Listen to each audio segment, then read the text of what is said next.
भारतीय राष्ट्रीय छात्र संगठन के छात्र नेता और छात्र नेती हम लोग विगत कई वर्षों से, लगभग 2 वर्षों से हम लोग एक कन्या महाविद्यालय की मांग कर रहे हैं।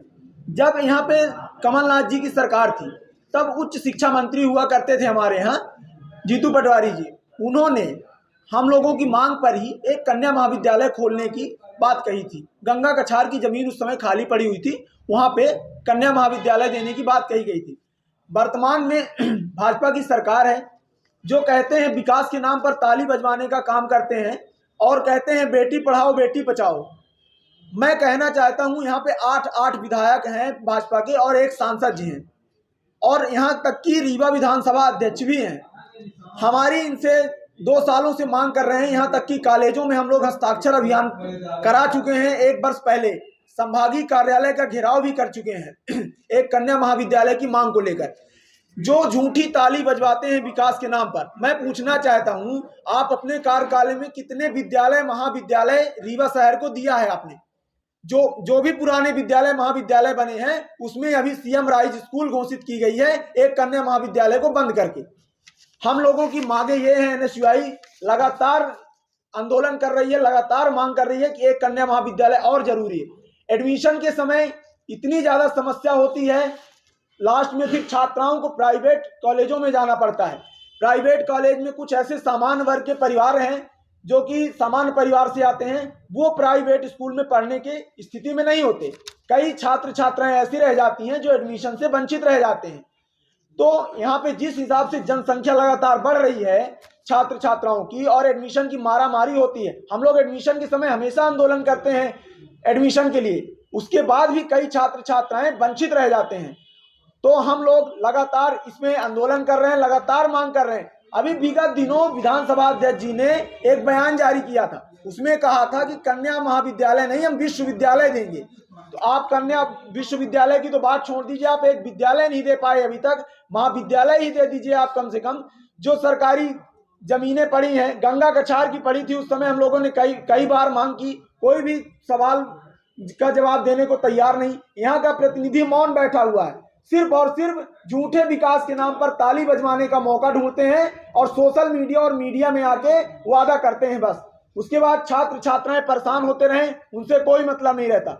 हमारी मांग है विधानसभा अध्यक्ष जी से और विधायक राजेंद्र शुक्ला जी से, स्पष्ट रूप से मांग कर रहे हैं छात्र नेता, अब अगर हम लोगों की मांग पर कोई भी एक्शन नहीं होता है तो हम पूरे विद्यालय के और महाविद्यालय के छात्र और छात्र नेतियों के साथ हम लोग बृहद आंदोलन भी करेंगे। अभी हम लोग शांतिपूर्वक आज पहली प्रेस कॉन्फ्रेंस कर रहा हूं और प्रेस कॉन्फ्रेंस के माध्यम से कहना चाहता हूं कि आप मुखबधिर बन के मत बैठिए, सामने आइए और छात्राओं की जो आप बात करते हैं कि हम छात्राओं के हित में, मुख्यमंत्री जी जो कहते हैं कि हम मामा हैं बेटियों के, तो आप बेटियों के हित में निर्णय लीजिए और एक कन्या महाविद्यालय दीजिए। रीवा शहर में कन्या महाविद्यालय की बहुत ही आवश्यकता है क्योंकि एडमिशन के समय इतनी ज्यादा प्रॉब्लम होती है। हम लोग छात्र नेता हैं, कॉलेज में जानते हैं किस प्रकार से कई परिवार ऐसे हैं जो अपनी बेटियों को नहीं पढ़ा पा रहे हैं, कई परिवार ऐसे हैं जो अपनी बेटियों को कन्या महाविद्यालय में ही पढ़ाना चाहते हैं। जिस हिसाब से जनसंख्या बढ़ रही है तो रीवा जिले में एक कन्या महाविद्यालय जरूरी है। माननीय विधानसभा अध्यक्ष जी, माननीय मुख्यमंत्री जी, माननीय पूर्व मंत्री रीवा विधायक राजेंद्र शुक्ला जी, आपसे मैं निवेदन करता हूं कि हम लोगों की मांग पर जल्द से जल्द कार्रवाई की जाए, अन्यथा हम लोग सभी स्टूडेंटों को लेके बड़ा आंदोलन करेंगे। अभी हम लोग सभी कॉलेजों में हस्ताक्षर अभियान चला चुके हैं, अब अगला हम लोगों का स्टेप होगा गली मोहल्लों और सभी विद्यालय में जाकर सभी छात्रों से हम समर्थन मांगेंगे। उसके बाद इन्हीं सभी छात्र नेती और छात्र नेताओं के साथ हम बृहद आंदोलन, यहाँ तक कि कलेक्ट्रेट घेराव की जरूरत पड़ी, यहाँ तक कि विधानसभा अध्यक्ष जी की आवास की घेराव की जरूरत पड़ी, यहाँ तक कि विधायक जी की आवास की घेराव की आवश्यकता पड़ी, तो हम करेंगे।